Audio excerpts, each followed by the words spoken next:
Well, I'll turn it over to you to get started. That I don't think so. I think if I might hit display, but I don't. If y'all would just put on mute in Buffalo if you could. Thanks. To begin, we note the following: that Jesse Olzak, representing the Director of the Budget, Chris Curtis, representing the Commissioner of Taxation and Finance, are participating via video conference from the Division of the Budget's Conference Center at the Capitol Building, room 131 in Albany. And Hope Young Watkins is participating via video conference from HCR's Buffalo office at Electric Tower, 535 Washington Street, Suite 105. In accordance with the Open Meetings Law, notice of our locations has been made public, and the public has the right to attend and observe the proceedings from these locations. To open the meetings of the HFA Board, the AHC Board, and the HTFC Board, I ask for motions and second to call to order, consider each agenda item, and later adjourn the meetings. Motion? So moved. Second? Second. Now ask for individual votes from the members of the HFA Board, AHC Board, and HTFC Board, starting with Chairman Weiss. Aye. Commissioner Wisnauskas. Aye. Mr. Olzak. Aye. Mr. Curtis. Aye. Mr. McIntyre. Aye. Ms. McEwen. Aye. Ms. Miller. Aye. Ms. Young Watkins. You may be on mute. Thank you. Aye. To open the meeting, the HFA Finance and Program Committee, I ask for motions and seconds to call to order, consider each agenda item, and later adjourn the meeting. Is a So motion? moved. A second? Second. For the individual votes of each committee member, we'll accept the previous votes of Chairman Weiss, Commissioner Wisnauskas, and Mr. Olzak. We'll use these votes as items are considered throughout today's meeting unless a board member decides to vote differently or needs to recuse themselves. Meetings are officially open. Okay, I'll turn things over to President Wisnauskas for her president's report. Great. Good morning, everybody. Welcome, Hope, from me and the team here as well. Happy to have you with us. Last month, I sort of talked about changes at the federal level and the importance of us sort of staying the course and remaining laser focused on our mission. But people are clearly feeling very incredibly anxious about what lies ahead. And so to sort of the board and to the team, I just wanted to sort of share a little note about sort of commitment on that. We are not making any changes to our day-to-day services and operations. We are continuing for any actions that could have immediate impact, like the federal funding pause that happened last week. We are taking our cues from the governor and from the Attorney General's office, and they are front and center defending New York's funding streams, our laws, our programs. There's certainly no telling what next will come down from what department or what program, what efficiencies will be proposed. For us, we have our eyes very focused on the Housing Choice Voucher Program. As folks will recall, we oversee a 100,000 unit project-based portfolio. We run a 40,000 unit Section 8 voucher program. We obviously see a lot in this board of low-income housing tax credits, both the 9% program as well as the tax-exempt bonds with 4% credits program. We see coming through HTFC, CDBG, and home grants. We are working with many housing authorities across the state who are impacted by this as well. So, in addition to the things we're doing that are our sustainability goals, our infrastructure goals, homeownership resources, our housing policies, we feel very impacted by all the changes going on at the federal level. But, I think as you see today, and you'll continue to see month over month, you'll continue. May I have your attention, please? May I have your attention, please? This is your Fire Safety Director. At this time, I ask all fire safety team members to report to the 7th floor who's attending the morning session of the training. Okay. At this time, I ask all fire safety team members scheduled for the morning session to report to the 7th floor for training. Thank you. Okay. You'll see today in the agenda, we have CDBG awards coming through for our vacant property program. We have clean energy funding. We have our ADU +1 ADU program. We see some weatherization assistance. So, and you'll see, we'll continue to see both the diversity of the work that we do at this agency, coming through the board. And as you all know, in addition to the stuff that comes through here, we have oversee the city's million rent stabilized apartments. The breadth of the work that we do in the state is very broad.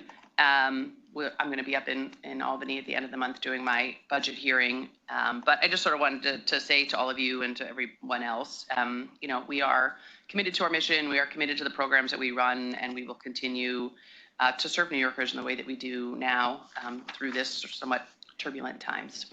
Thanks. I'll turn it back to you, Steve. Okay, thank you. 10. All right, so we're going to begin with the HTFC agenda, and the first item is the adoption of the consolidated minutes, which will be deemed approved absent any corrections. Item 2, New York State Community Development Block Grant Vacant Property Clearance Program Award. Crystal Laughlin. There's going to be a copy up right there. Hi, Crystal. Good morning.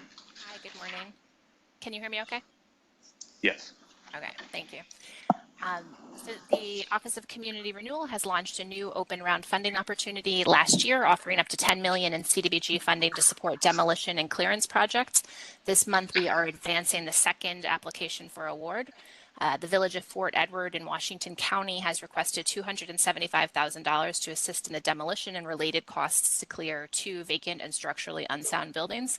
The village has determined that the properties have deteriorated beyond the point of rehab, and they need grant support to remove the structures that are posing health and safety hazards within the village. We're requesting board approval to award up to $275,000 and enter into a grant agreement with the Village of Fort Edward. Details are in the memo and briefing sheet, and I'm happy to answer any questions. Thanks, Crystal. Thank you. Well, Now before the HTFC board is a resolution transmitted in connection with this item. Assuming the motion and second previously recorded, all in favor, please say aye. aye. Aye. The motion is carried and the resolution adopted. Item 3, New York State Community Development Block Grant Economic Development Program Award. Crystal, you're up again. As you know, we make about $15 million in CDBG funding available in an open round application for CDBG eligible economic development activities. This month, we are advancing one award recommendation for $180,000. This is a proposed award for the Village of Penn Yan in Yates County to support the Penn Yan Diner. This support is needed to reopen the diner and expand operations following a fire. Full details are in the memo and briefing sheet, and I'm happy to answer any questions. Thanks, Crystal. Now before the HTFC board is a resolution is transmitted in connection with this item. Assuming the motion and second previously recorded, all in favor, please say aye. Aye.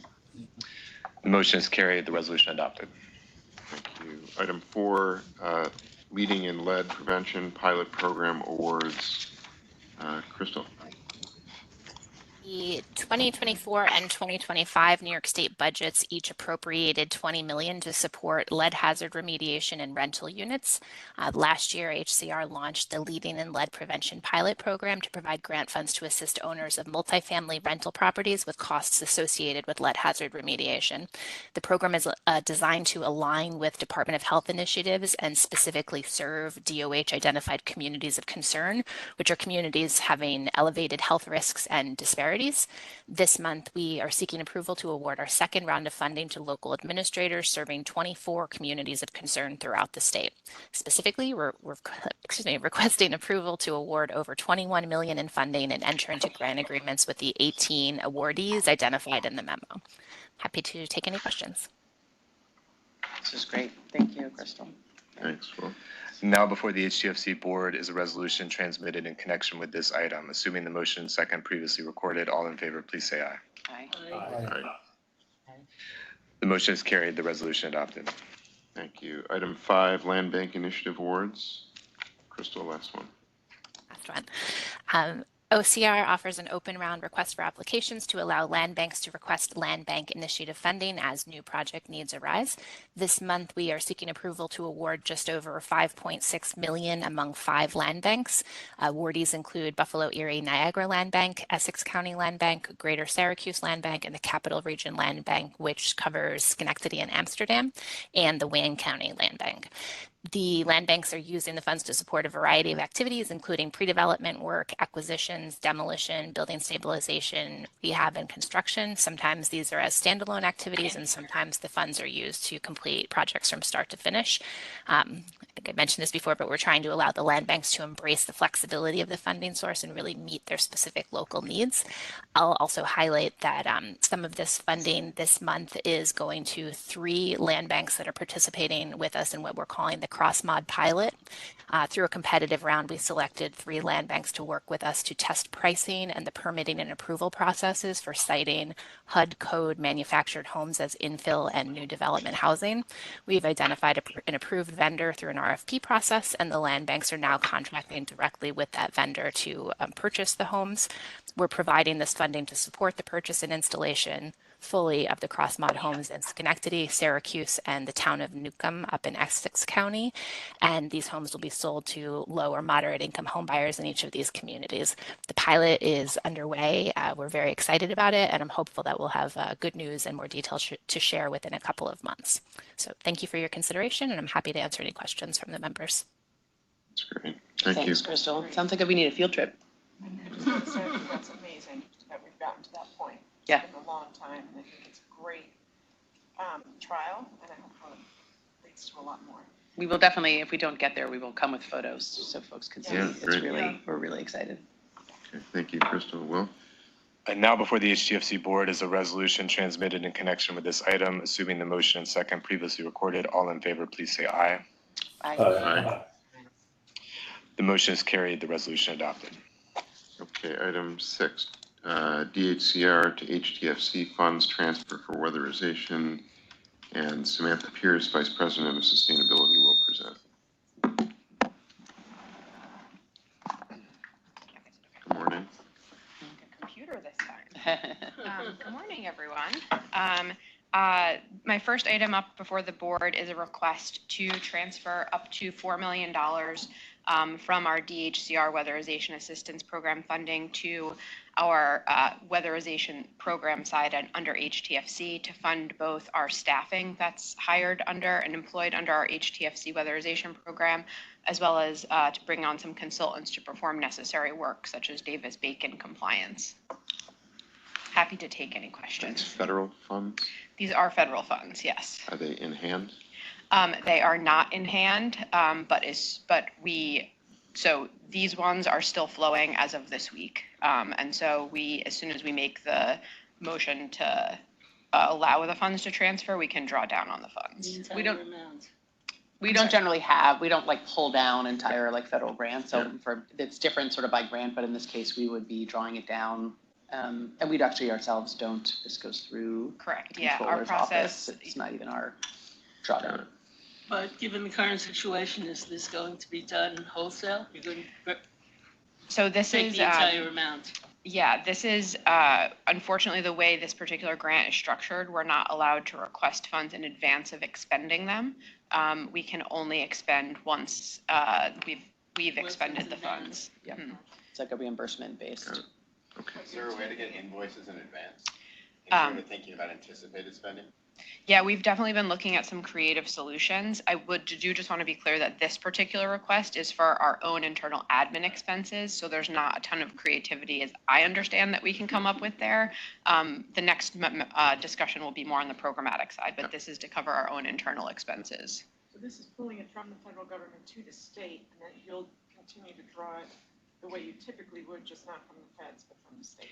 Correct, yeah. So the New York State Office of State Controller pays for the payroll on our staff, and then they request OSC from the federal government to reimburse their outlay of expenses for us.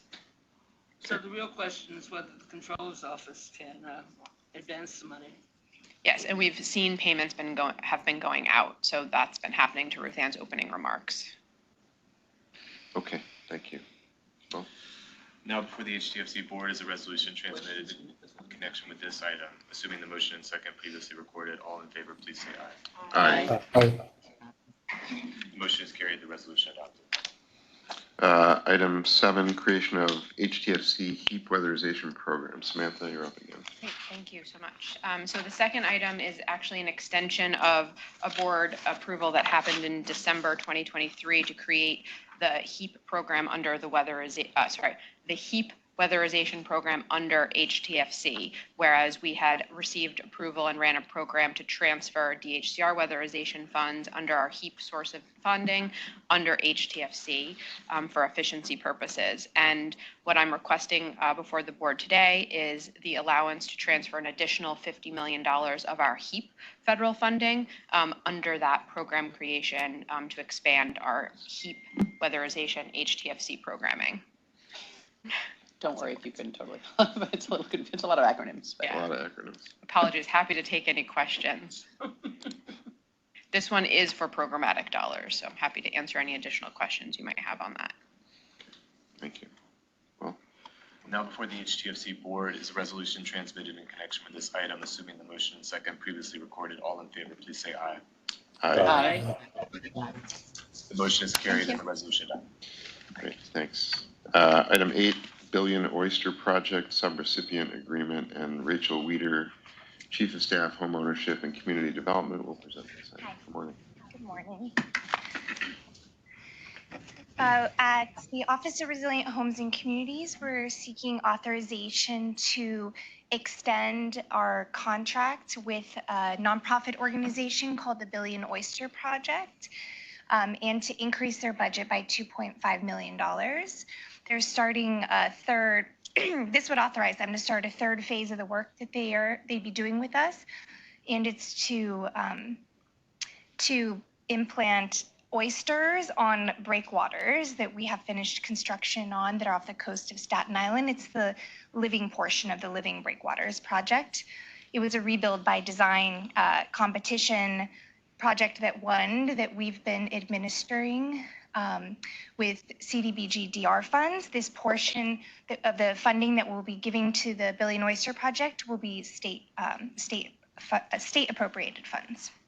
Are we advertising on Staten Island that we are doing this investment? This has been well known. Yes. Okay. We've done a couple press events, like when we dropped the rocks. Yeah. I mean, they're not rocks, but whatever. When we dropped all the stuff in the water, there was concrete. Go concrete. There was a press event. How many oysters do we get? There's a lot. There's going to be 2 generations of oysters that are required under our DEC permit. So starting, we're aiming to contract with them for this work now over the next few weeks. And then that'll get them on the timeline to be able to plant oysters this summer. And then they wait until the next summer to do the second iteration. So we're now providing housing for oysters. That's right. We are housers here.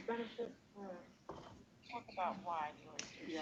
Oysters help clean the pollution from the water, and they'll help attract other wildlife to sort of suction onto these breakwaters, and it creates an additional sort of wave breaking barrier.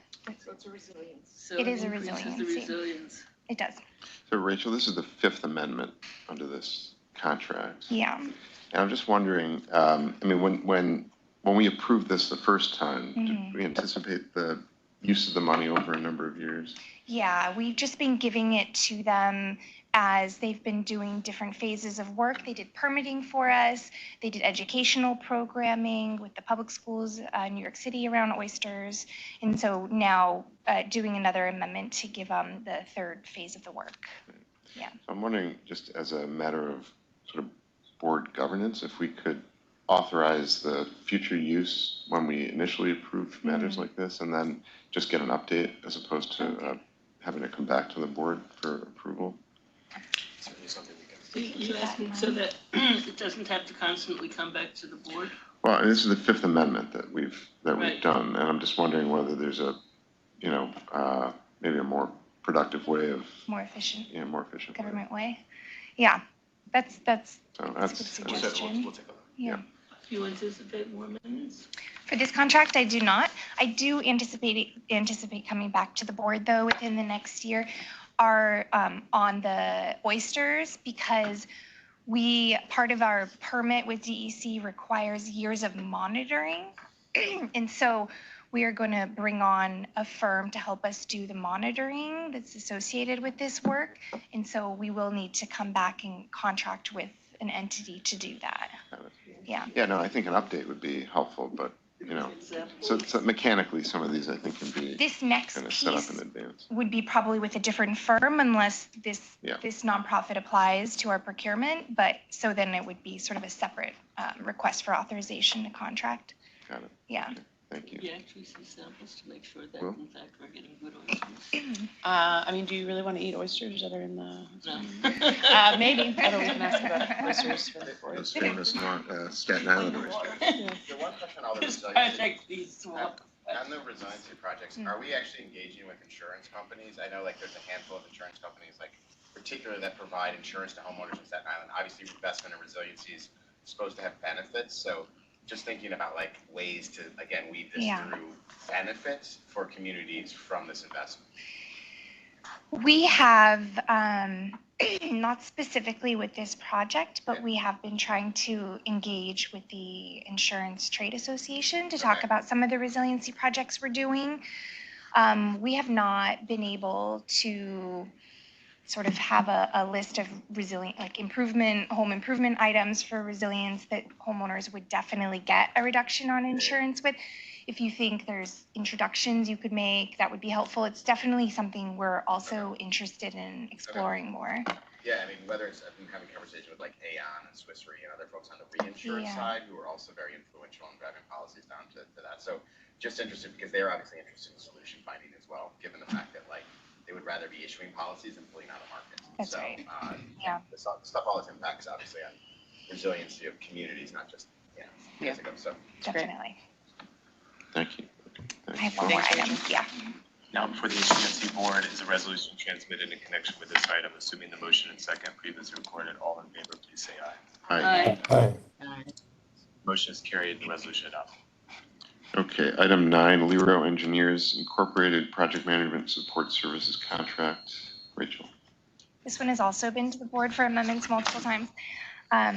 Requesting an increase of $1,850,000 and to extend the term of their contract to the end of December, to the end of 2026. They provide staff that support us in a lot of the Sandy recovery projects, including Living with the Bay on Long Island, the Breakwaters project we were just discussing, as well as some of our housing programs. So it will be the last time we'll extend this contract, and it's actually a consolidation of other contracts where we had support staff. So now it was just this one contract that we need for support staff. And we do anticipate that this would be the last one. Great. Thank you. Well.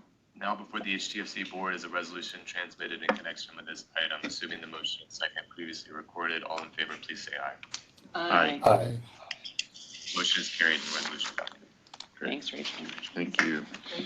Item 10, +1 ADU Round 3 Awards. Anika Nawabi will present. Good morning. Good morning. How are you? Hi. All right. So I wanted to. Anika, will you just reintroduce yourself in case people forget? Yes, sure. Anika Nawabi, Director of Special Projects. I'm here today to present request for authorization for our Round 3 awards for the +1 ADU program. The ADU program was introduced in the 2022-2023 capital budget for $85 million. Since then, we've issued 2 rounds of funding, totaling $60 million, with the goal of establishing around 500 units. We have 50 participating municipalities. For Round 3, we are seeking authorization for an additional 21 to get into contract for another $21,996,750 with 9 administering partners who will be expanding the program to 38 municipalities. And so we are seeking authorization to get into contract with these 9 administrators. How many ADUs have we done so far for this program? Yeah, so far we have under construction around 20 units. 2 have been completed on Long Island and Shelter Island, and we have about 110 homeowners who are under contract and in different stages of development. What is the average grant per ADU? Yeah, so the program allows up to $125,000. However, obviously the costs for these projects are averaging around 150, 170, and so homeowners are coming up with the difference. And it varies across the state, I assume. It does vary, yes, absolutely. And Anika, so the 85 million was originally approved. Yes. Originally there was 60 million, that left 25. We're doing another 22, that leaves 3. Are you coming back to us for 3 more? We are yet to decide what we're going to do with the remaining. And yeah, we're still ideating what we're going to do with that. Okay. Mm-hmm. Thank you. I was actually with the mayor of Amherst in DC several weeks ago, and they were talking about their ADU program. Yes. And they did a presentation to mayors from all over the country about that program. Amherst, like outside Buffalo, Amherst? Yeah. And like very successful, really showcasing their ADU program. I think it would be good for actually us to see that presentation because it also shows that it's working like outside of major markets. Absolutely. And it's really successful, and a lot of other mayors were really interested in the work. And I was like, yeah, and they've been a big proponent of that work and presenting on its stuff. So it's amazing. Yes. I will say, I live in Tarrytown. We passed an ADU. Yeah. A year and a half ago. I don't think we've had any applicants because there was such vehement Really?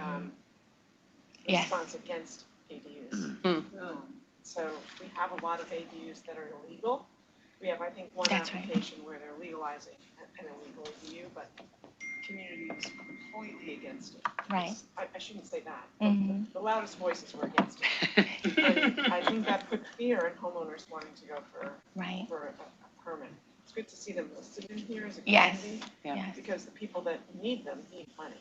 Right. There's a lot of seniors that are Absolutely. unable to come up with the money to actually get an ADU to benefit so they can stay in their homes. Right. So I'm thrilled, frankly, to see Tarrytown on the list. Yes, and for this program, we specifically procure letters of support from the zoning authorities, from the town supervisors, and so, town of Tarrytown has supported that, and yeah, it shows that a lot of towns do want this type of program in their communities, so. Your mic just. Oh, I'm sorry. Great. Thank you, Anika. Yeah. Thank you. Thanks, it's great. Now before the HTFC board, and I should note for the record that Ms. Young Watkins has recused herself from this item. Now before the HTFC board is a resolution transmitted in connection with this item, assuming the motion and second previously recorded. All in favor, please say aye. Aye. The motion is carried and the resolution adopted. Okay, item 11, Enterprise Making Moves Program, and Daniel Byer, Vice President, Rental Assistance Programs, will present the item. Daniel? Good morning. Can you hear me? Yep. Okay, great. This is a annual resolution to authorize funding for the Making Moves program, which is our mobility counseling program in New York State. Proud to report that we're going to be adding 2 new programs this year, one in Rochester and one in Syracuse. This will complement the programs we already have in Erie County, Long Island, Ithaca, and the Hudson Valley. So each year we authorize the funding for Enterprise Community Partners, who oversees this program on our behalf. They have some funding left over, so we're able to ask for a reduced amount. The total request is $2.7 million to get through the next year, with a budget of around $4.3 million. So Daniel, just to that last point, so 4.3 million is what you expect to need. You're only asking for 2.7 because they have money left over from previous years. So $1.6 million was left over from previous years. I'm just wondering, how is that possible? How are we, not spending all the money that we're approving? I think that what's happening is that the NOFAs take a little bit longer than expected. When we do the budgets, we've already done 2 NOFAs. When we did the budgets, we assumed that those programs would be in operation all year, but that wasn't the case. Also, the FSS pilot that we initiated in last year's budget has yet to start. We had to go through some legal research there, but we're ready to launch that now. So you're saying that once this program is actually underway, you finish the NOFA process, et cetera, that we should be in fact using all of the money? Yeah, yes, I think so. It just took a little longer than expected to get the groups under contract. Okay. I'd just like to know, like, my organization does work with enterprise, like, I'm not involved in it, but just want to put that out for the record. Now before the HTFC board is a resolution transmitted in connection with this item. Assuming the motion and second previously recorded, all in favor, please say aye. Aye. Aye. The motion is carried and the resolution adopted. Okay, thank you. We're going to table item 12, and items 13 through 16 are information only, so there'll be no presentation unless requested. Can I ask why we're tabling 12? We're going to deal with it, and then it's a repeat HFA, item. got it. Yeah. Okay. Thank you. Okay, so without further ado, I guess we'll move on to HFA and AHC. Item 1 is adoption of the minutes, which will be approved unless there are corrections. Anyone else hearing this feedback? Yeah, but I can read it. Yeah. Okay, item 2, Edgemere Commons, A2, City of New York, Queens County. And Russell Lee, Vice President Multifamily, and Emilio Veras, Assistant Vice President, will present the item. Very men in black sort of look today, gentlemen. Good morning, everyone. Good morning. Yeah. Good, you can't see the cat hair. No, I cannot. Good morning, everyone. I'm Emilio Veras. I'm an Assistant Vice President of the Multifamily Finance Team. I'm here to present Edgemere Commons A2, which is the new construction of a 244-unit building located in Far Rockaway, Queens. The 18-story building will include 77 indoor parking spaces for residents and approximately 4,000 square feet of commercial space. The project will be developed on the former Peninsula Hospital site in Far Rockaway and will finalize the first full block in the new Edgemere Commons neighborhood. HFA actually financed Building A1 in 2021. And the master development aims to create mixed-use community with retail, medical facilities, and outdoor public space with approximately 2,000 affordable housing units. Building amenities at the project will include free Wi-Fi in units and common areas, community recreation room adjoining an outdoor space on the 4th floor, and a second roof deck with ocean views on the 14th floor. In addition to meeting HDR's design and sustainability guidelines, the building is designed to withstand major storms and flooding in accordance with the New York City Climate Resiliency Design Guidelines. Tishman Speyer is the developer, and it will be their first all affordable project financed by HFA. Most recently, in December 2024, Tishman closed financing for 160 Van Cortlandt Park South, a 339-unit mixed-income development in the Bronx, funded by HPD. Lastly, Tishman is working with Urban Upbound, a local organization, to provide recruitment and training services for local hires. Thank you, and we're happy to answer any questions. Thank you. Yeah, given the location of this project, could you go into a little bit in terms of the flood resiliency measures? Yeah. So in the board memo, we actually highlight a lot of what's being done, but what's happening at the ground floor is really a lot of dry floodproofing of all affected occupied areas and wet floodproofing of parking and back of house. They've designed a resilient landscape around public seating areas, really on Beach 52nd Street. And we can provide additional details on the climate. What about the structure of the building itself and this design? Where, for example, is the heating plant located, or was there provision being made for electricity? Given that they're complying with New York City's 2023 climate resiliency guidelines, I'm assuming they've accounted for the proper location of that, but we can certainly look into the specific design on where the components are located. Yeah, usually it's elevated. That's what I'm concerned about, yeah. Today, new construction is definitely elevated, okay. Yeah, and just interested, obviously the Avern, that whole park in front has been set up as a preserve, I think, to support resiliency, but I'm interested in that perspective as well. Yes. It's part of the mitigation. Not to start. I don't know if it's, I don't know why they do that sometimes. I just remember going up that area with the Hurricane Sandy. Yes. Yes. The one question I had, and we can talk about, because it's actually in relation to the Rip Van Winkle project we're going to talk about later, is just, for example, like looking at the operating budget on this, like the utilities, like this is like maybe 25% more units than Rip Van Winkle, but it's like 80% more in utility costs.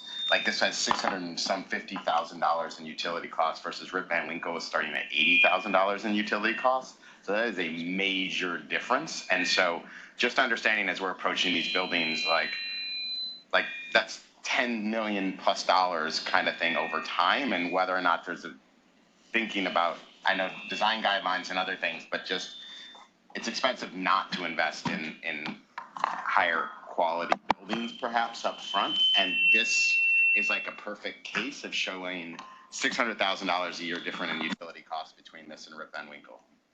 Do you think it's something about the construction? Is that what you're saying? Could be. I don't know. Like whether Rip Van Winkle is designed to a passive house standard, I believe. Could be they're paying for tenants' utilities. It could be that too. And yeah, it may be I don't know the utility makeup on that. But do you know that, Russell?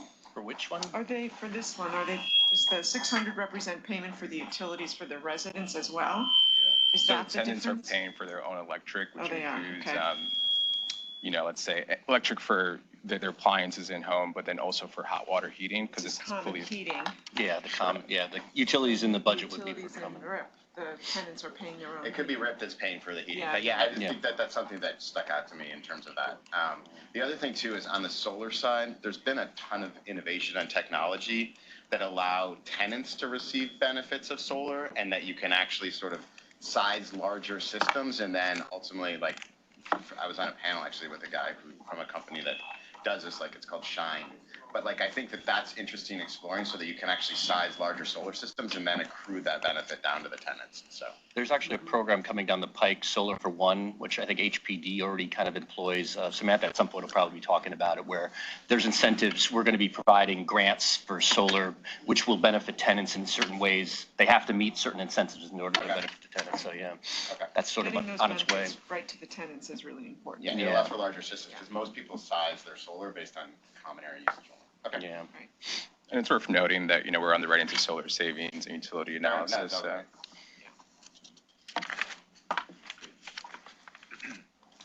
This is before the HFA Finance and Program Committee and the HFA Board. Resolutions transmitted in connection with this item. Assuming the motion and second previously recorded, all in favor, please say aye. Aye. Aye. The motion is carried and the resolution is adopted. Yes, and I'll note for the record that Chairman recused himself from that vote. Okay, item 3, Rip Van Winkle Apartment, City of Poughkeepsie, Dutchess County. Russell? Thank you. Rip Van Winkle Apartments is an 18-story tower in Poughkeepsie. It's situated along the Hudson River, in between the Mid-Hudson Bridge to the south, the Victor Warius Park to the north, and then the Hudson River Walking Bridge, which is a bit further north to that. It's also just a block south of the Poughkeepsie Metro North Station that connects down the Hudson line to New York City. It was originally built in 1968. It was financed as HUD Section 236 housing. For those unfamiliar, the Section 236 is the HUD financing program that sort of runs counterpart to the Mitchell-Lama program. And so Rip Van Winkle started out as a Mitchell-Lama housing project. As within its rights, the project opted out of the program in 2004, but was subsequently refinanced with HFA tax-exempt bonds and tax credits as an all-affordable tax credit Section 8 housing project. So that's where it resides now under a current regulatory agreement that's in its extended use period. Had the HUD RAD 2 program, which was a conversion program for Mitchell-Lamas in Section 236 housing, had been around at the time, Rip Van Winkle probably would have gone that route. It would have been able to take advantage of higher rental assistance through the Section 8 project-based assistance that it receives.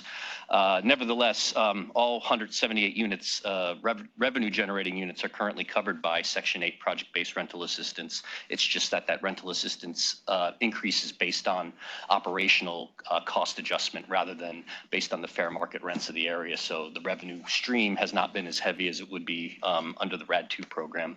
I just make a note of that because that's one of the reasons why the project, you know, it has had some financial challenges over the years.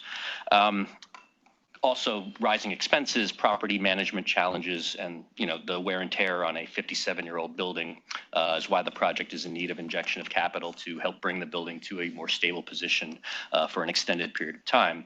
However, this presents us an opportunity while we have it to go beyond just renovation and implement a robust program of energy efficiency measures through both the agency's Clean Energy Initiative and through CPC's Greenhouse Gas Reduction Fund, or GGRF, $9 million in that regard.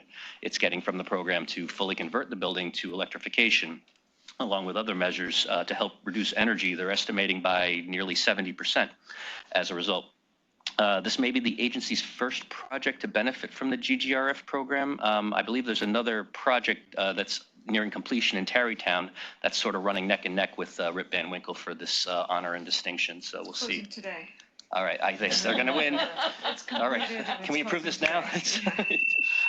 So we'll see. But it's exciting to see that this is happening. So especially in this particular project.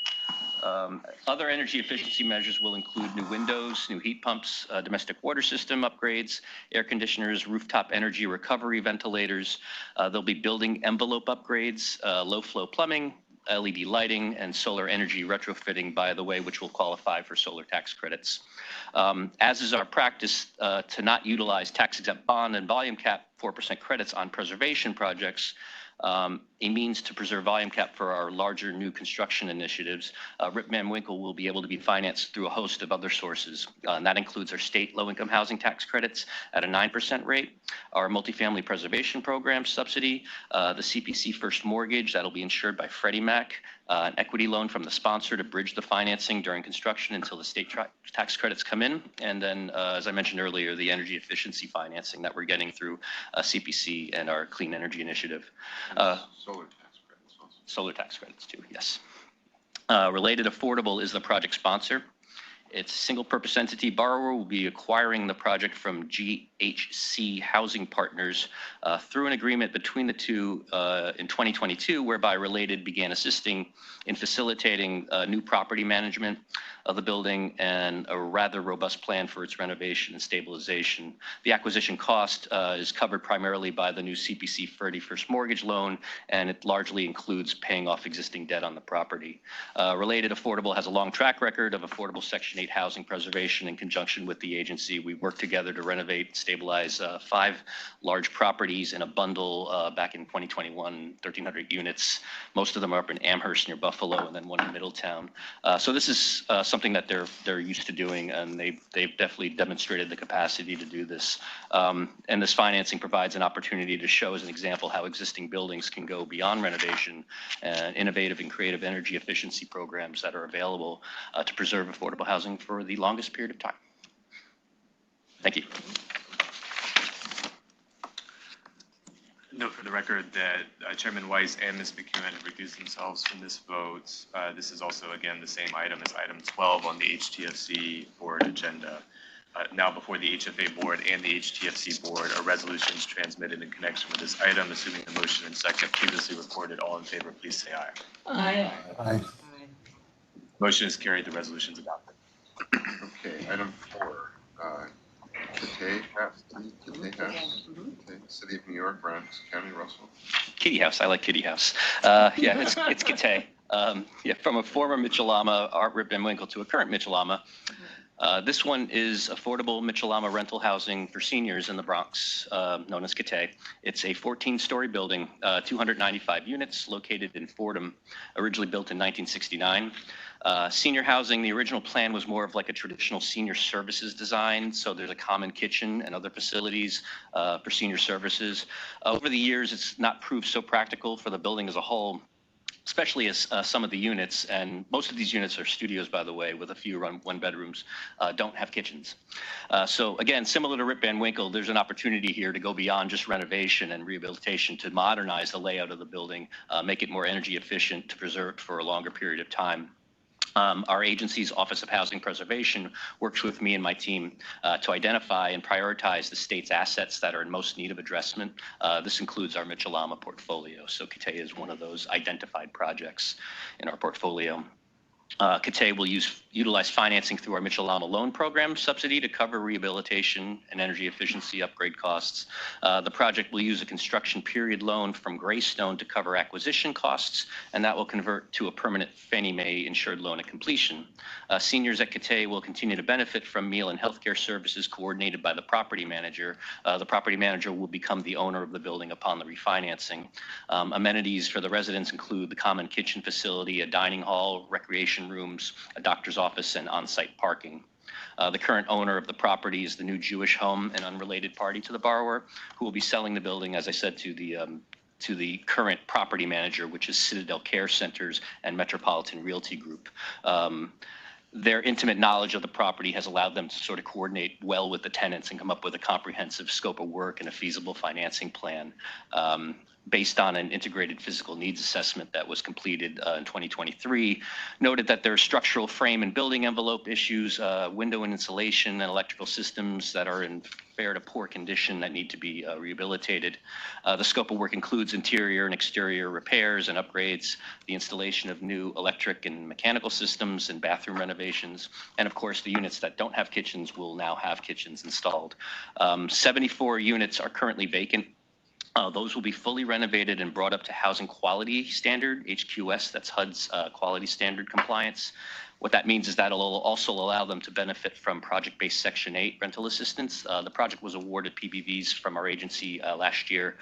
So by putting those units up to quality standards, they'll be able to kind of get the PBVs immediately upon completion. This revenue stream will help stabilize the property through a new 20-year housing assistance payments contract. Energy efficiency measures will be substantial, resulting in a minimum 20% energy use reduction, which is the agency's baseline requirement. All units will receive new electric stove, Energy Star appliances, LVV flooring, light fixtures, and though not fully converting to electric, there will be an upgrade of the building's electrical service system to increase capacity, putting it in a position for future upgrades, as will be feasible with the healthier cash flow that will result from this financing and the rental assistance. Relocation, there will be some work completed with residents remaining in place. There may be periods during the day where residents will have to vacate their units temporarily, but all services will be restored at the end of each workday. And the project will remain as an Article 2 Mitchell-Lama and continue to benefit from its shelter rent real estate tax exemption. Thank you. Are you doing kitchens, so every unit will then have kitchens? Not every unit doesn't have kitchens. There's some units that don't. But afterwards, everyone will have kitchens. Yeah, everyone. Yeah, I'm just interested in tracking sort of use of kitchens ultimately because, you know, I have a grandmother that doesn't use her kitchen. And so this is for thinking about office building conversions and other things where senior housing is a good option for that. Do we need to be doing kitchens in every unit, or is there a way to lean heavier on a high quality common kitchen as supporting that? So I was just curious for tracking that over time for office building conversions mostly. I'm a grandmother who uses her kitchen. What? I mean, I'm a grandmother who uses her kitchen. I have to say, we can't change everything on the back of your grandmother. No, I know, but there's a lot of unused. I mean, there was a reason that they didn't put kitchens in originally. I mean, use, right? Everyone needs running water. They need to I agree with that. Like microwave, whatever you want to do, but some level of. Right. Well, there was a time when they thought that seniors would be better off in some sort of congregate housing situation where they wouldn't have to supply their own meals. Yeah. And they could rely on the facility for meals, etc. Yeah. But I think that the view of that has changed. Fair enough. Yeah. Okay. From what I gather, it's a mix of that in this building. There are probably some seniors there that do enjoy the services, and then there are other seniors that are more independent thinking. Yeah. Okay. Yeah, and it's also considered Fair enough. good to have common social activities to get them out of their rooms and out of their apartments. But why are 74 units vacant, you know? Yeah, they're units that had been probably without the kitchens, so that's probably the ones that they've designated, and they've just not used them. They've been keeping them vacant so that they could rehab them? Exactly, yeah.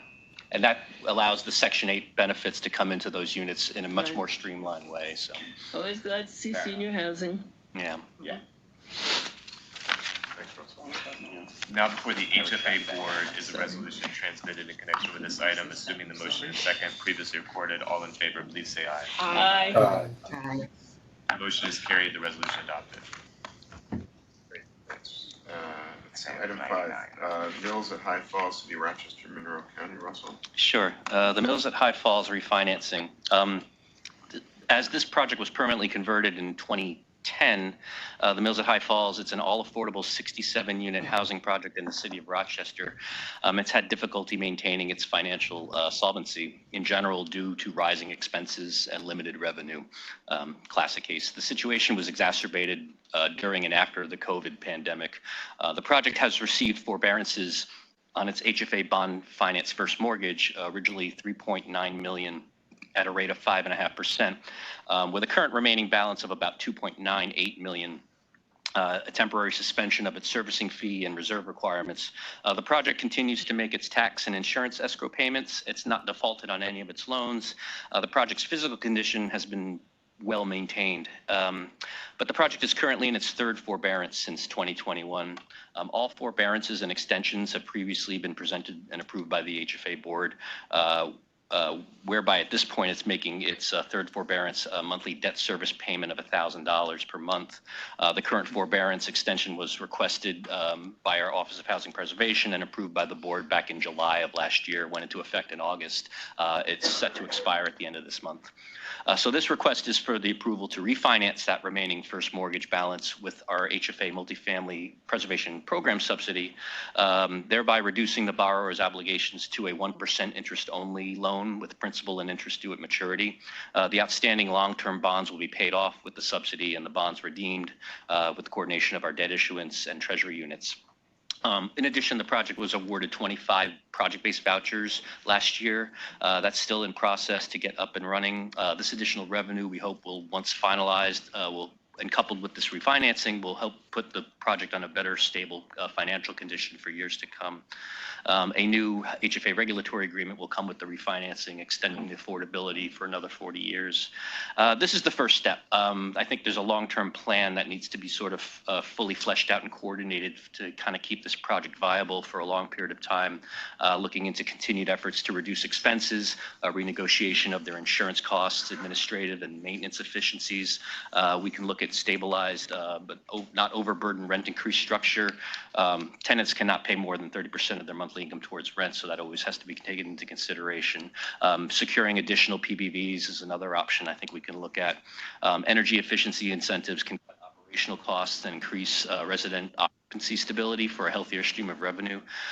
So the refinancing is a first step as long-term options are explored, but now at least all debt on the property is no longer dependent upon their operating income. I'm sorry. Other than I'm assuming the rising cost of insurance, when you say like expenses are increasing over time, is it beyond that? Is it utilities also? Or? It's mostly insurance, yeah. The insurance is the skyrocketing. I would just say that for purposes of actually doing this, that the agency worked with bond counsel to craft a really tight disclosure outlining the forbearance process, how this was done through a period of time, and then that's the reason that we're ultimately coming to this conclusion, because obviously paying off debt holders as a way to do it is something we don't want to set the precedent for. So I would just make sure that in our disclosure document, as well as in any filings with Emma, that we very clearly describe our process of review and how this is a lengthy process, and that we're finally coming to this conclusion, so that it's not something that bondholders will look at and be like, hey, we're going to get paid off quickly with agency subsidy at some point. Right. Or developers. Yeah, say, I want that too. Okay. On that, the only thing that I will mention is the small amount of money that we're talking here versus our very large wealthy indenture. There might be a materiality. No question about that. It might not even need to be disclosed, but fair enough. We will certainly take that under advisement. Okay. Right. Every building has rising insurance costs, right? So you're essentially just swapping, you're reducing debt to increase insurance, and that's, yeah, right, well, that's what I mean, the interest rate on the debt, like something, I guess my point is just broad, like something's got to give, to James's point earlier about working with insurance companies. Yeah. Thought was a couple of months back that there would be an opportunity under a new administration to address insurance much more broadly. It's obviously changed significantly, but it is probably the biggest issue right now in affordable housing is the rising cost of insurance. So what you're saying is that when we look at the cash flow projection, it's only projecting 2% for the insurance escrow. That's really not a realistic amount. Yeah, I mean, well, it's a 3% increase escalator on insurance, but it's already a very high amount. It's really hard to predict insurance escalations over a long period of time. But the fact that they're already that high, there's an opportunity here to sort of, maybe go back, and with the fact that there's going to be a stabilization with the revenue, might help us be able to renegotiate insurance. I hate to do this to you, because let me ask you though a question which has always bothered me about doing long-term underwriting, which is the likely change in expenses and income over the long term, and that at some point in it, even a 10-year cash flow projection, after 3 or 4 years, it becomes somewhat inaccurate. Yeah, I mean, without catastrophe modeling or something that's much more specific around insurance costs, it is just a year over year, 2% is probably flawed, Yeah, right? there's other ways we mitigate that, maybe through the reserve replenishment. We create escrows which can cover some of that balance. We're conservative in terms of how we underwrite our revenue increases, so that's always below the expenses. Right. Now, I understand that this is an agency standard, and it's not just created for this program, which is why I raise it. Yeah, it's difficult to project insurance, especially in this climate. It's difficult to project any expenses in this climate. And I would just say very broadly that I want to applaud the agency for continuing to do the work around climate, because in essence, the increase in insurance costs is paying for climate change. It's paying for, disaster recovery. That's the largest increase in insurance payouts. And so regardless of the current administration continuing to do that work remains paramount, because at the end of the day, we can either invest upfront in making buildings more resilient, or we can constantly do amendments. Yeah, continue to pay for cleaning up from disaster. So, yeah, that's the way we can mitigate. That's the way we can mitigate at this point. Yeah. Anyway, I do underscore that there is a need for some additional view on how we reserve beyond, or using operating reserves that we hold in the tax credit deals. I know those are precious, and we like to sit with them until the end of the financing, but considering the use of operating reserves over time for increasing insurance is another way to be able to do something like this and feel good about you're not going to be back in 3 years or 5 years. Yeah, exactly. Great, thanks, Russell. Well, Now before the HFA board is a resolution transmitted in connection with this item. Assuming the motion and second previously recorded, all in favor, please say aye. Aye. Motion is carried. The resolution adopted. Okay, thank you. Item 6, Crescent Manor, Village of Ossining, Westchester County. Russell, you're up again. Hi again. So HFA is the largest issuer of our tax-exempt volume cap in the state bonds. However, we're not the only issuer. As you're probably aware, among other issuing agencies, the local county IDAs, industrial development agencies, issue small amounts of bonds that do not have, but they don't have the authority to issue the 4% tax credits that come as of right with those bonds. So they have to come to us for that function. So there are many new construction projects that come in whereby we're not really involved in the project, but we're providing the authority to issue the tax credits that come with those bonds. In the case of this project, Crescent Manor, the agency did not issue tax-exempt bonds. We were not involved in the project in that way. The bonds were issued by Westchester County IDA. However, we are authorized to issue the tax credits, so any request of a waiver for tax credit basis camp also needs to come through our agency, which is why I'm here today. The agency's qualified action plan for the allocation of 4% tax credits that come with the bonds requires board approval of any waiver of that annual cap. The cap is currently at $575,000 per unit. The project is financed by the agency or another bond issuer. For example, in May of last year, the HFA members approved a similar request for a basic cap waiver on a project that bonds were issued by the State Dormitory Authority. That was Reverend William James Apartments in Harlem. So Crescent Manor is the new construction of 73 affordable units in Ossining for seniors age 62 and older with incomes at or below 60% AMI, plus a supers unit. Though not agency financed, the development of all affordable senior housing in Westchester County is certainly in line with our mission to build and protect affordable housing throughout the state. Due to significant costs associated with the construction of the project, a delay in closing, the limitations to the project's full benefit of tax credit equity as described, the project is requesting an increase of that basis cap waiver in order to close the financing gap. The waiver request is going from $575,000 to about $622,000 and change. It will generate approximately $3.5 million in additional equity to the project without expending any state resources. The eligible cost of development is eligible for based on the actual eligible tax credit cost of the development, which is where they come up with that number.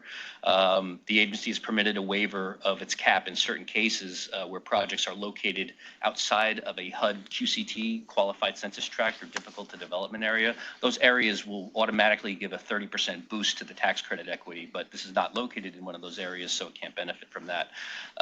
Also, we consider projects that are senior projects in New York City, Long Island, or Westchester County that are subject to prevailing wage requirements, because that increased costs, and another reason why eligible basis waivers can be beneficial. And also our Brooklyn initiative, we look at this. So Crescent Manor qualifies for 2 of those conditions for such consideration. Thank you. Thank you, Russell. Thanks, Russell. This project is subject to prevailing wage or no? Yeah. Yeah. I have a general question again. Sorry, it's just that given the uncertain economic and financial environment, it leads to questions about financing future projects, and even projects that we're approving now, by the time they're actually financed, what the impact is going to be. So, for example, on the value of the low-income housing tax credit, given the possibility that tax rates are going to change substantially, especially amongst those income groups that benefit from the sale of tax credit or from the purchase of tax credits, that it will diminish the value, et cetera, and that, of course, is going to affect the financing of the project. What happens in that instance? It just comes back to us for... That's what's been happening for the last 5-10 years, or certainly since the pandemic. Yeah. You get close to closing, there's a gap. It pauses the project. You go out and you look for another source. You find something, you come back, right? Or you ask the agency for more, you ask the lender for more. We all expected rates to come down. They haven't come down. It's just our industries. It's just the way it is. I mean, but these are locked in. I mean, these are developers that have contracts with syndicators for a rate that they are responsible for. But as we future go, deals, as we go forward, and I think people are probably pricing in some of that. Yeah. You know, we'll start to see that before it even happens at the federal level, priced in here. But these projects won't come back because they're in contract. Yeah, and we're seeing that on the projects that haven't come here yet, that we're working on. That you're working on, yeah. We're seeing spookiness in the industry in terms of the tax credit rates, in terms of the amount that they're willing to put in. And it's not just the tax credit deals, it's the smaller deals also for a myriad of reasons. It's just the world we're living in. This is a great project, though. Any senior project is a great project. Well, that's true, but this is, I know this project, not because of CPC, I have no conflict whatsoever, but this is a terrific project. It's great. Ossining is really, we have another project that's sort of in the hopper there too, so it's nice to see. Like these downtowns are, and they're great. They're downtown, they're walkable, they're important for these communities. Great, thanks. So I note that Chairman Weiss has recused himself from this vote. Now before the HFA board is a resolution transmitted in connection with this item. Assuming the motion and second previously recorded, all in favor, please say aye. Aye. The motion is carried. The resolution adopted. Thank you. Thanks, Russell. Item 7, 143 Washington Street, Newburgh, Orange County, and Burke Blackman, Director of Distressed Asset Initiatives, will present the item. Hi, good morning, everyone. Coming to you live from Hampton Plaza here at my desk.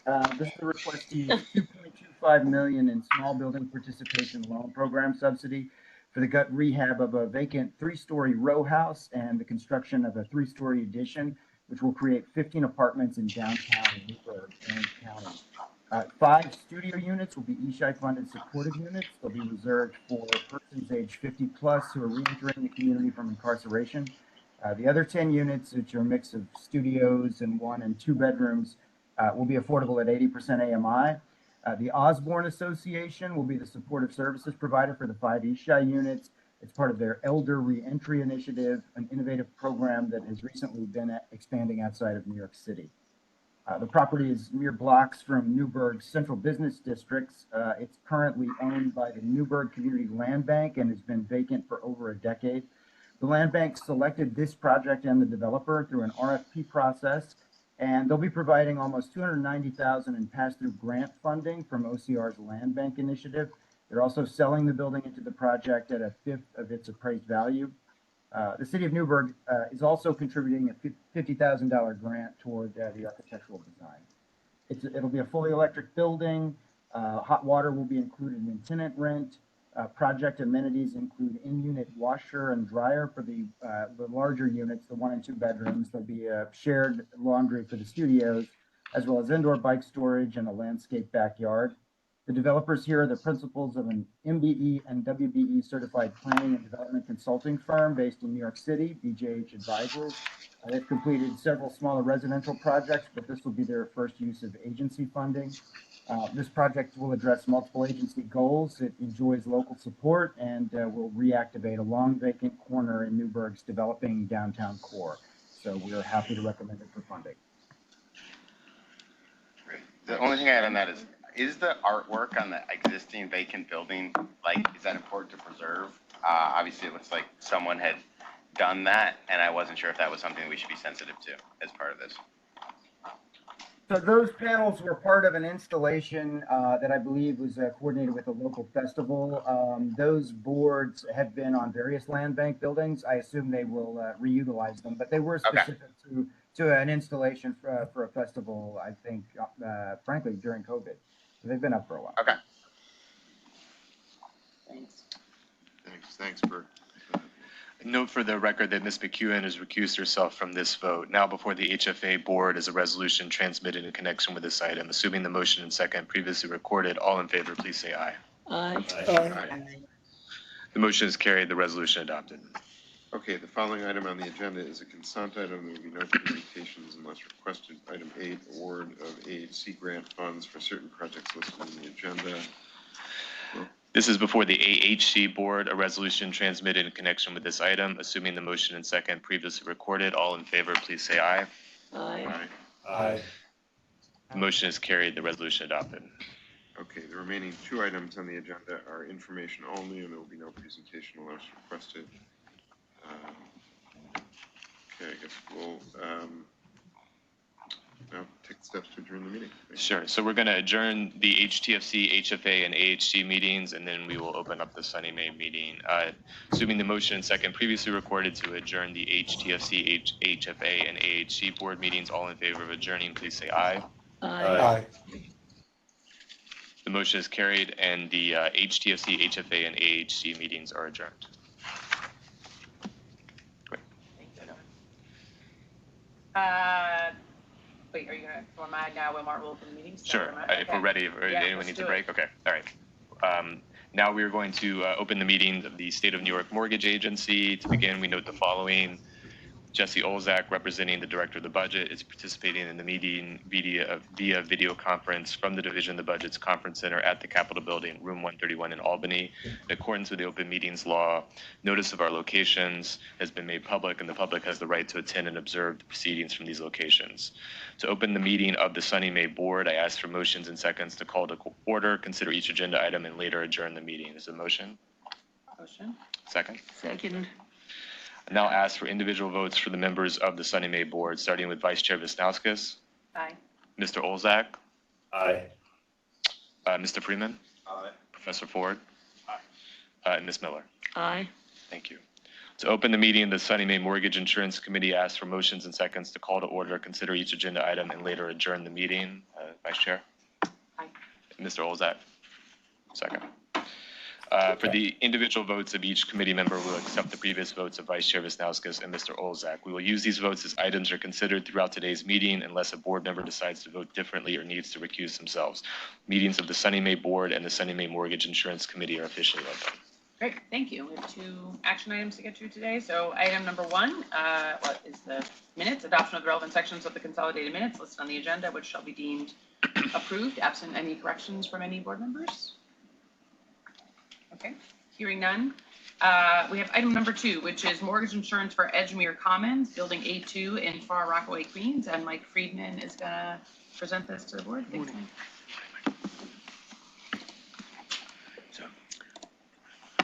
This $16,050,000 HFA loan is for the construction of 244 all low-income units, including 73 supportive units. The supportive units will be funded through the New York State Empire State Supportive Housing Initiative administered by OTDA. This is a heavily subsidized project. There's $61 million in HFA Supportive Housing Opportunity Program loan. There's $71 million in federal low-income housing tax credits, $5.5 million in state credits. There's annual ESHI rent subsidy of $733,600 for these 73 supportive units. And there's full 420C New York City real estate tax exemption. The insured loan amount is $65,800 per unit, which equals 10% of the project's total development cost of $667,600 per unit. So this is a very efficient project for New York City. Any questions for Mike on this one? No. Okay, I think we had, I think, 1 or 2 other development items, but they got pushed to the April items. This is our only development item for. Just one question. Just what is about the range of time it took to get to this point on this project, roughly? From what to what? From somebody had a bright idea to where we are now. I mean, this project is the Old Peninsula Hospital out in the Rockaways. I don't know if you know that hospital or that site, but it was. It closed, and then it was purchased by a development company who did one building, and then that company decided to sell the site because the principal passed away. So a new company bought the site, and then this is their first or second, I can't remember, phase. It's a multi-phase site, as you can see. I think So again, from the time this individual passed away to somebody took over the property to now, what roughly is the time frame? What individual died? Russell would know better than I. Is that one who died? Yeah. Find out and come back to you, but it's been years. Yeah. In the making, probably at least 4 to 5 that I can think of. 4 to 5? Since the first building by the original development company was built, I think this site was probably purchased in the last 3 years or so. Yeah, They purchased it and then brought it in. We had to, anytime somebody comes into the agency, we are at least 12 months out from being able to finance their deal. So I'm not sure Mike would know all these details, but so. Yeah, I would say, I know that individual passed away about 6 years ago, and the first building was completed the next year. Mm-hmm. So that gives us about 5 years since then that they, Then sold they sold the rest of the balance of the site. And then this is a multi-phase. It'll come in, the city is financing, I can't remember, I think it has 6 buildings, but the city is financing roughly half of them and we're financing half of them. So it will alternate between the city and us as they work through the phases of the project because it's all one big site. So we would expect to see another building on this site in, well, I won't say when we would expect it, but after they do the next site and then they come back to us for a subsequent, sorry, Russell, you can correct me if I'm saying anything. Yeah. That's wrong. It's an 11-phase project. 11 phases, very many, it's very big, yeah. Yeah.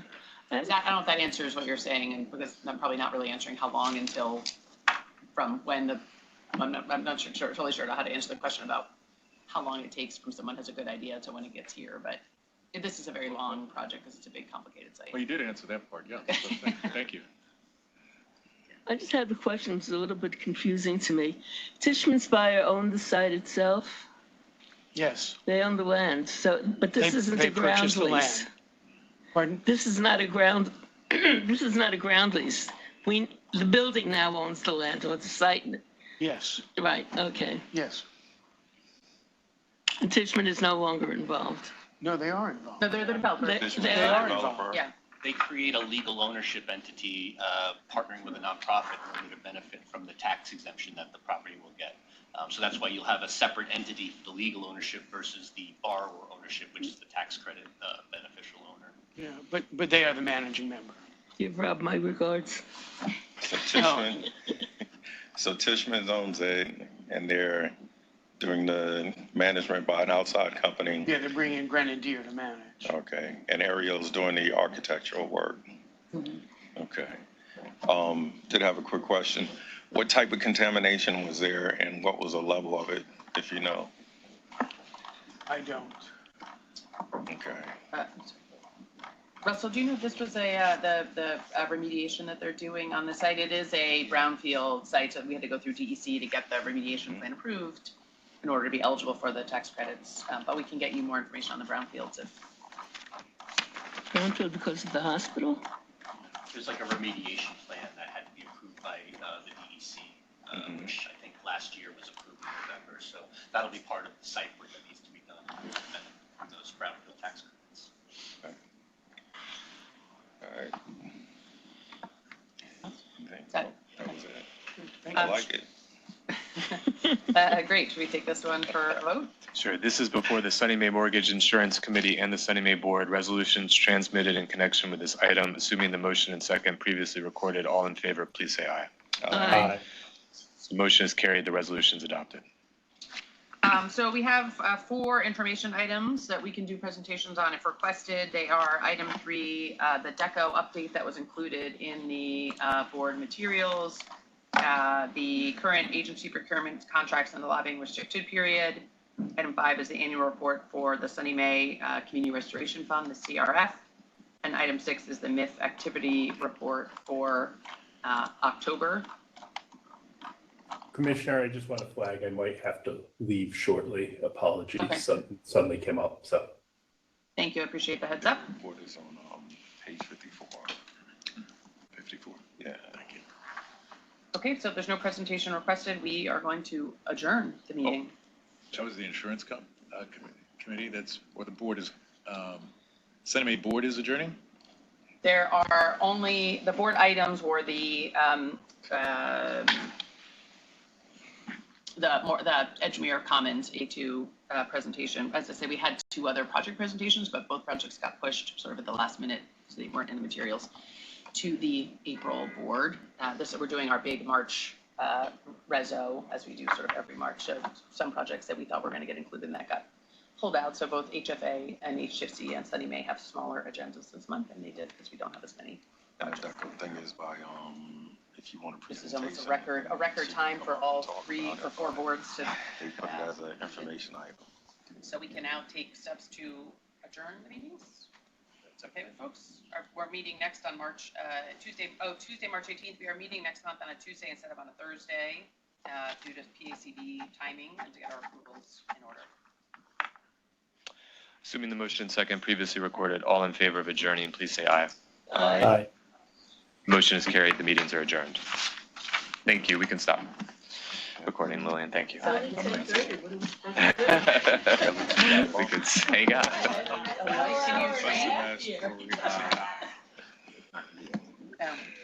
There have been others that we even shorter. Why the cancel? It's not even like bad, right? I mean, like it's no. Edgewood one is the Far Rockaway one, but it has 60% of the people that live there are non-Latino, Black. 20% is Latino, so it's like 80%, and 20% other. Hey, how are you? How do? Good morning. Good morning. This is Annie. This is Yeah, good luck. very nice to meet you. Please meet you, Val. Nice to meet you. You're taller than I imagine. Because you're standing next to me.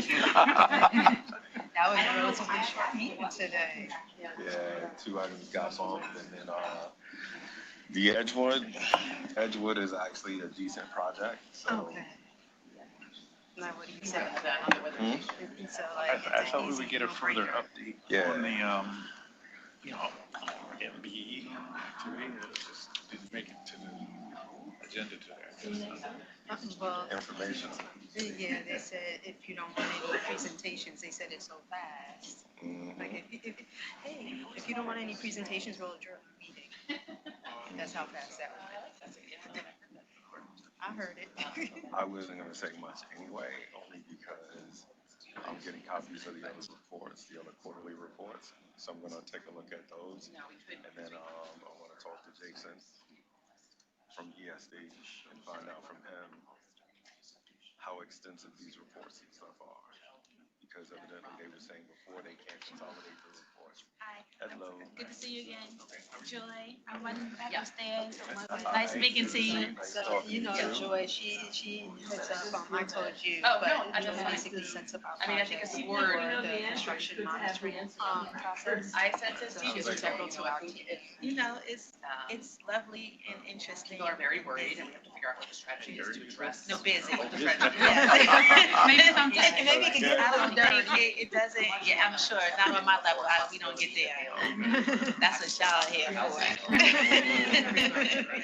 Yeah, but it's going We well. won't be out of business. Yes, We can thank look at you. things It's like a- that, but I'm getting a like, lot we of, have enormous infrastructure here. GFB Issuing issues. new bonds and. It managing seems those like they're projects having and a that good faith effort for a waiver. But right, I'm there was a receiving chance in more the of first that now than I did conversation that before. It did come up, the I don't specter know of if it's it, but it because felt we're then- expanding, I mean, I don't think. we're expanding on, Yes, like, and it we're did come to expanding, bear. on programs.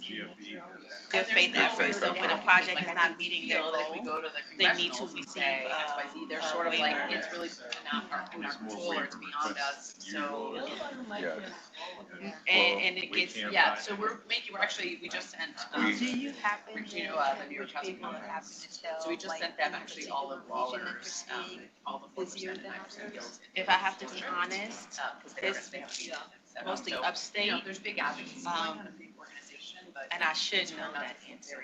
No, I should know that answer, but I get so many across the board, and it just seems like it's just more coming from upstate, and a lot of Country. pressing stuff. Yeah. Mohawk Valley. Yeah. SDV